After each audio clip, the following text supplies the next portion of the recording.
에?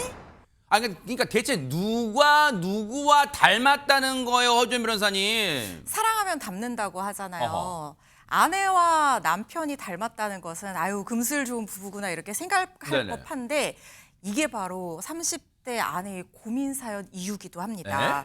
남편과는요 회사의 그 러닝 동호회에서 처음 알게 된 사이라고 합니다. 그런데 놀라울 정도로 둘이 너무 비슷하고 처음부터 잘 맞았던 거예요. 마치 천생연분처럼. 그렇죠. 끌리는 뭔가 있죠, 또. 네. 네, 음식 취향 굉장히 중요하잖아요. 야. 그런데 좋아하는 음식 취향, 싫어하는 음식 취향 너무 비슷했다고 하고 네. 둘 다 드라마나 영화 보다가 울고 눈물이 많고 추위를 잘 타서 겨울을 좋아하는 것도 똑같았다고 합니다. 그리고 그 요즘에 이런 속설이 있는데 결혼해서 잘 사는 사람들 보면 웃을 때 하관이 닮았다 이런 얘기들을 네네. 누리꾼들이 하시더라고요. 네. 그런데 주변 사람들이 이 부부를 보고서는 둘이 웃을 때 참 닮았는데 둘이 특히 눈매가 닮았다. 너네 둘이 천생연분인가 보다. 이렇게 얘기를 했다고 합니다. 아니 근데 최근 평론가님 여기까지 듣고 시청자분들의 아유 콩깍지가 씌우면 다 닮아보지. 아니 세상에 매운 거 음식 취향 똑같을 수 있지. 그리고 웃을 때 눈매 대충 다 보면 비슷하지. 뭐 추운 거 추위 잘 타고 다 비슷하지. 그거 뭐가 다 사랑하니까 그런 거지. 다 이러실 거 아니에요. 근데 유난히 비슷하고 유난히 잘 맞았던 것 같습니다. 네? 그러면서 여러 가지 주제에 대해서 말이 굉장히 잘 통하고 다 비슷하고 이러니까 자연스럽게 이제 연애로 진행이 되고 어머 진짜 이게 네. 실제 장면 같다. 잘 그렸다, 우리 그러면서 제작진. 또 네. 자연스럽게 결혼으로 진행이 됐습니다. 어머나. 근데 결혼식을 어떻게 할까에 대해서 두 사람의 생각이 똑같았다는 거예요. 네. 바로 소박하게 결혼하고 싶다. 아. 똑같이 두 사람이 그렇게 생각을 해서 네. 스몰 웨딩으로 결혼식을 치른 겁니다. 아하. 그래서 예식장 대신에 카페를 빌려가지고 좋은데요? 딱 가족하고 네. 가까운 친구들만 초대해서 네. 작게 결혼식을 치렀습니다. 아하. 그렇게 결혼식 치르고 나서 네. 3년 동안 아무 문제 없이 잘 살았습니다. 와 좋다. 아내가 아주 오랜만에 사촌 오빠와 연락하기 전까지는 그 평화가 유지됐습니다. 에? 아니 근데 이게 무슨 말이에요? 아내분이 사촌 오빠와 연락하기 전까지 3년 동안은 아무 문제 없이 잘 지냈는데 사촌 오빠한테 연락한 게 뭔 화근이 됐다는 얘기예요? 그 통화에서요 출생의 비밀에 준하는 충격적인 사실을 아내가 알게 됐기 때문입니다. 오랜만에 사촌 오빠랑 연락을 한 아내가 이제 오빠 뭐 잘 지냈어? 이렇게 얘기를 하니까 오빠가 아, 너 결혼했다면서 왜 그때 나를 안 불렀냐? 나 너무 서운했다. 이렇게 얘기를 하더라는 겁니다. 네. 그래서 아내가 사정을 설명했죠. 스몰 웨딩이어서 직계 가족만 같이 해서 미안해. 이렇게 얘기를 하니까 사촌 오빠가 야, 네 신랑 궁금하다. 신랑 얘기 좀 해봐라. 어떤 사람이니? 이렇게 하니까 아내가 남편에 대해서 막 얘기를 해준 거예요. 네. 그러면서 본가성 씨, 고향 뭐 여러 정보에 대해서 얘기를 하니까 네. 갑자기 사촌 오빠가 소스라치게 놀랐다는 아 거예요. 왜요 또? 아무래도 네 남편이 우리 친척 같다 이런 핵폭탄급 발언을 한 거예요. 에? 아내가 무슨 소리냐 설마 하면서 족보를 확인했더니 아내가 진짜로 남편이 자신의 육촌 오빠였다는 사실을 그때서야 알게 된 겁니다. 아니, 오늘 진짜 입이 떡 벌어질 얘기가 뭐 이렇게 많은 거예요? 근데 보세요, 하재근 평론가님. 지금 사촌 오빠와 통화를 하다가 이렇게 족보를 따져보니 3년 전 결혼한 남편이 진짜 일가 친족의 이게 뭐예요? 이게 지금 어떻게 된 거예요? 이게 진짜. 육촌이면 내 아버지의 사촌 형제의 자녀. 아, 그렇게 되는 그렇습니다. 거예요? 네, 그런 뜻인데 아내는 이제 족보를 확인을 한 겁니다. 그거 보고 나서 깜짝 놀라가지고 어머나? 며칠 동안 잠도 못 자고 끙끙 앓았습니다. 어머나 세상에. 그러다가 이거 지금 나 혼자 고민할 일이 아니다라고 어. 하면서 남편한테 그 사실을 털어놨습니다. 아. 그 얘기 듣고 남편이 또 충격받았습니다. 네. 근데 며칠 뒤에 남편이 그래서 어쩌자는 거야. 법적으로만 친척일 뿐이지 우리가 가족처럼 자란 것도 아니잖아. 나는 이 결혼 절대 포기 못해. 법보다 우리의 사랑이 중요해. 라고 이야기했습니다.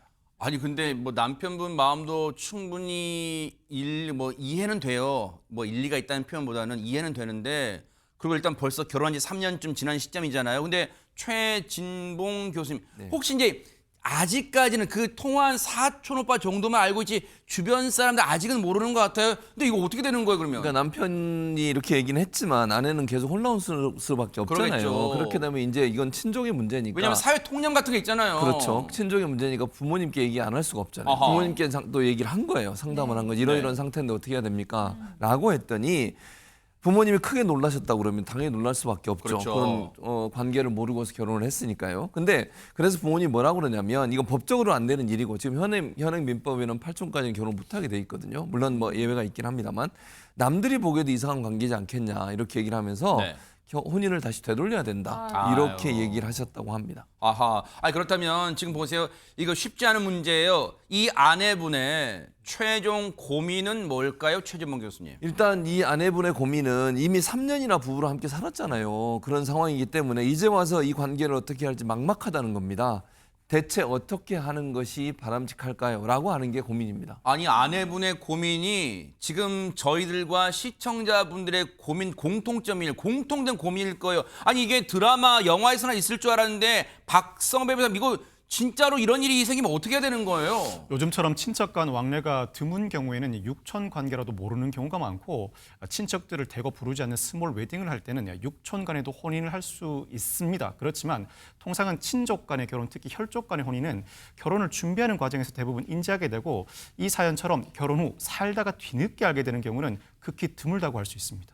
아니 그러면 시청자분들이 궁금하실 거예요. 딱 명쾌하게 박성배 변호사님 혹시 우리 법에 지금 이 사연자분의 이 아내분의 남편은 족보 따져봤더니 육촌 오빠라는 거 아니에요? 몇 촌 이내는 결혼하면 안 돼도 혹시 법에 나와 있어요? 우리 민법 809조는 근친혼 등의 금지 규정을 두고 있습니다. 1항은 8촌 이내의 혈족은 혼인하지 못한다고 규정하고 있고 2항은 기타 일정한 범위의 혈족 인척 사이에는 혼인하지 못한다고 규정하고 있습니다. 이어서 민법 815조에는 8촌 이내의 혈족 사이의 결혼은 무효라고 규정하고 있고 기타 근친혼은 취소 사유라고 규정하고 있습니다. 그런데 지난 2022년에 헌법재판소가 8촌 이내 혈족 혼인 금지 조항을 합헌이라고 선언하면서 즉 일정한 범위의 근친혼은 예방할 필요가 있다고 판단한 것입니다. 네. 그러면서도 8촌 이내 혈족 간의 혼인을 무조건 무효라고 보는 조항은 헌법 불합치 결정을 했습니다. 그 이유는 우연히 당사자가 사후에 알게 된 경우까지 당사자 의사와 무관하게 무조건 무효로 귀결하는 것은 부당하다는 취지입니다. 이에 따라서 2024년 12월 31일까지 법률을 개정하고 그때까지는 이 조항을 그대로 적용하도록 하였는데 2024년 12월 31일까지 법률이 개정되지 않았습니다. 이에 따라 8촌 이내 혈족 무효 조항이 지금은 적용되지 않는 상황입니다. 이 상황에서 아내가 혼인 무효를 확인받고 싶다면 일단 가정법원에 혼인 무효의 소를 제기해야 하는데 아마 법원은 개정 입법이 이루어질 때까지 소송을 중단하고 기다릴 가능성이 높습니다. 자, 지금 이 얘기도 박성배 변호사님은 정말 쉽게 설명을 해드린다고 드렸지만 계속 이 표현 저 표현 나오니까 시청자분들은 그러니까 궁금하시잖아요. 그러니까 허주현 변호사님 이 결혼이 가능하다는 거예요. 당장이라도 빨리 원상태로 돌려야 된다는 거예요. 알려주세요. 궁금해요. 지금 그럴 거 아니에요. 사랑하면은 계속 살아도 된다 이렇게 생각을 하시면 될 것 같습니다. 그러니까 육촌지간이라고 하더라도 원칙적으로는 결혼하면 안 되는 사이지만 당사자가 정말 사랑하여서 자유롭게 한 혼인이잖아요. 그런데 나중에 친족관계라는 것을 알게 됐다고 이제 이걸 무효로 무조건 다 무효다 이렇게 해버리면 이 둘의 가정생활이 완전히 엉망이 될 수 있고 혼인의 자유를 너무 심각하게 침해할 여지가 있다는 거예요. 그래서 만약에 이 당사자가 무효로 만들고 싶다고 하면 입법된 이후에 무효를 확인받으면 될 것이고 만약에 그렇지 않고 둘이 잘 살아가고 싶다라고 하면 계속해서 부부로 살아도 큰 법적인 문제는 없을 거라는 생각이 듭니다. 그래요.